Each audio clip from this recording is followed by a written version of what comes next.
Au Cameroun, le silence est parfois plus éloquent que 1000 discours. Et ce jeudi 17 avril 2025, c'est dans un silence chargé de tension que des ministres se sont dirigés vers le palais d'Etoudi.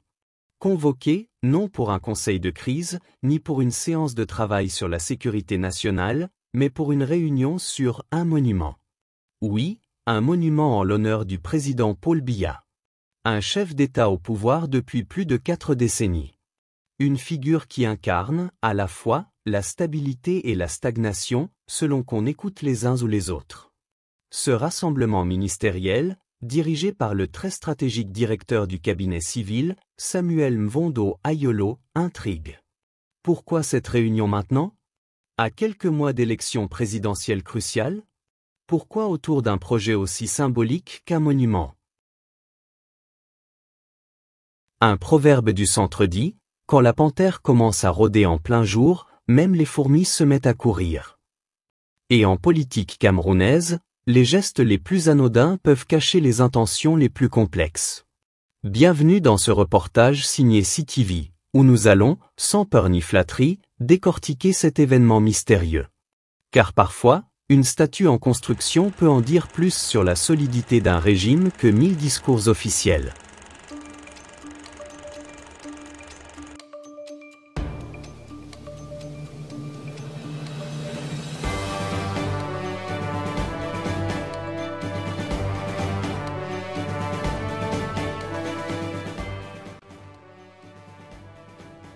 C'est une image rare. Plusieurs membres du gouvernement, tous convoqués au palais présidentiel pour discuter d'un projet en apparence simple, l'érection d'un monument en l'honneur de Paul Biya.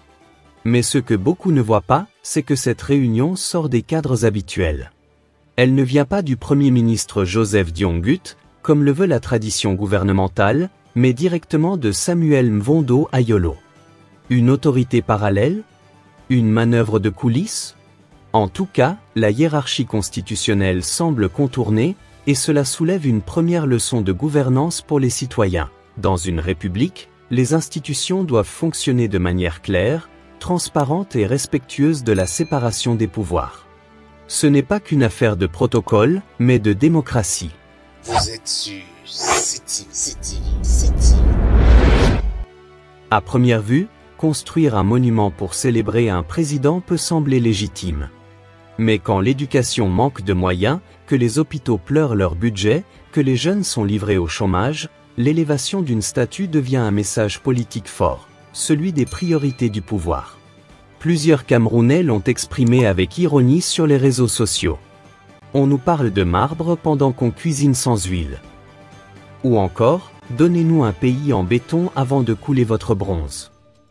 C'est là qu'on touche à la dissonance entre gouverner et gouvernant. L'un veut du pain, l'autre offre des hommages. L'un parle de futur, l'autre immortalise le passé. Et cela interroge. Le monument est-il là pour honorer ou pour distraire? Pour rassembler ou pour verrouiller? Vous êtes sur CTV. Au cœur de cette affaire, un nom revient comme une ritournelle. Samuel Mvondo Ayolo, homme de l'ombre devenu figure centrale de l'appareil d'État. Sa proximité avec le président est connue. Sa capacité à orchestrer des projets sensibles aussi.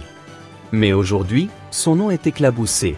Accusation de détournement lors de la CN 2021, gestion opaque de budget, soupçon de dépenses somptuaires pour des opérations de charme. Et voilà qu'il s'érige aussi en chef de projet pour un monument à la gloire présidentielle. Un ancien conseiller au palais glisse discrètement. Mvondo Ayolo, c'est un peu comme un chef de village qui parle à la place du roi quand celui-ci ne veut plus qu'on entende sa voix. Mais dans ce cas, qui parle vraiment au nom de la République? Et surtout, pour dire quoi? Vous êtes sur CTV. Vous êtes sur CTV. Dans les marchés de Douala, les salons de Bafoussam, les taxis de Bertois et les cafés de Garoua, la nouvelle a fait sourire, grincer, soupirer. Ils font des statues, nous ont fait la queue aux boulangeries. Il faut d'abord construire les citoyens avant de construire leurs souvenirs. Les jeunes, surtout, réagissent avec créativité. Mèmes, vidéos TikTok, Tweet sarcastique. Le monument est déjà devenu un sujet viral, mais pas comme le gouvernement l'espérait. La conscience citoyenne évolue. L'ironie remplace la peur. L'analyse remplace la naïveté. Et ça, c'est un vrai signe d'espoir démocratique. Vous êtes sur CTV. Vous êtes sur CTV. Alors, que faut-il retenir de ce feuilleton politico-symbolique autour d'un monument présidentiel?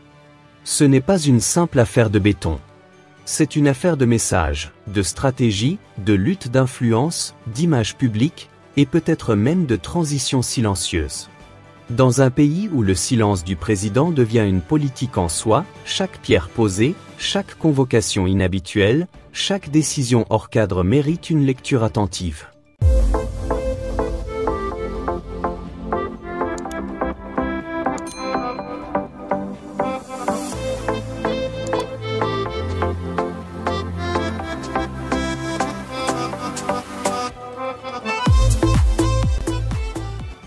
Le peuple n'est plus dupe.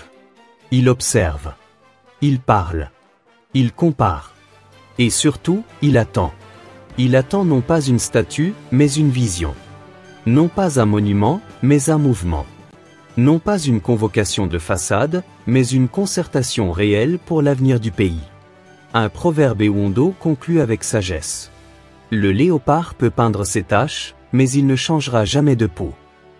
La vraie question n'est donc pas qui aura sa statue, mais quelle image laisserons-nous aux générations futures? CTV vous donne la parole. Et vous, chers internautes, que pensez-vous de ce monument? Est-il temps de célébrer ou de reconstruire? Est-ce une reconnaissance ou une manœuvre électorale? Dites-le en commentaire. Et surtout, abonnez-vous à CTV, la chaîne qui vous informe, vous éduque, vous fait sourire, mais surtout, vous respecte. À très bientôt pour un prochain reportage. Parce qu'au Cameroun, chaque jour cache une vérité qu'il faut oser dire.